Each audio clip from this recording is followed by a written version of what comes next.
Well, Neil McCartney is from McCartney Media, a telecoms consultancy. He's in our central London studio for us. Neil, good to see you. Thanks for joining us. Who are these rivals and where are they coming from?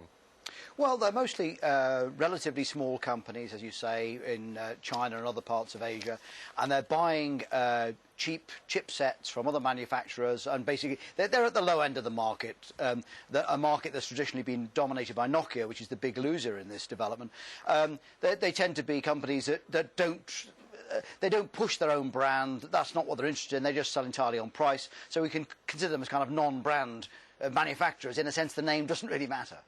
It is a lucrative market, though, isn't it? We spend billions of pounds a year on new handsets, so it's little wonder that they want a slice of that.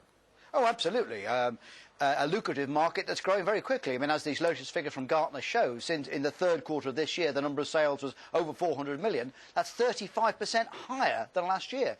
Although Nokia has seen its market share fall, it actually sold more units in this quarter than it did in the same quarter last year. So that's the kind of crisis they've got. But it's a very lucrative market. It's not surprised that lots of people want to get into it.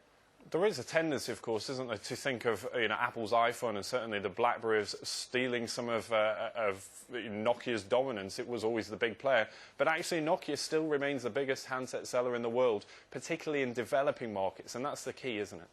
Yes, it's far and away the biggest manufacturer. It numbers its sales in more than hundreds of millions, whereas people like RAM and Apple, it's sort of less than 10. That's the kind of order of magnitude you're talking about.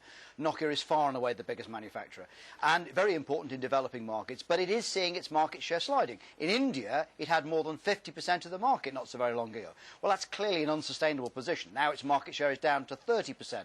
That's still pretty good, but I mean, you can imagine you just can't maintain that kind of grip on markets of this size. It's not all about hardware, though, is it? There's a tendency to think of mobile phones as that physical thing you hold in your hand, but now we're seeing a massive market opening up in software, things like applications and certainly the software that makes these devices work. Yes, I mean, what's opening up there is the gradual rise of smartphones. The phones with more intelligence, and you need particular software to run them.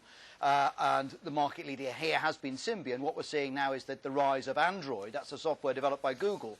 They've grown very, very quickly in this market, which is a very interesting development. They're expected to become the market leader in the not too distant future.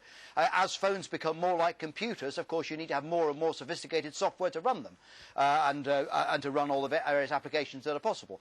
But of course, you've got to sell the handset in the first place, and the overriding use to which people put these devices is for voice calls. That's still far and away the major application.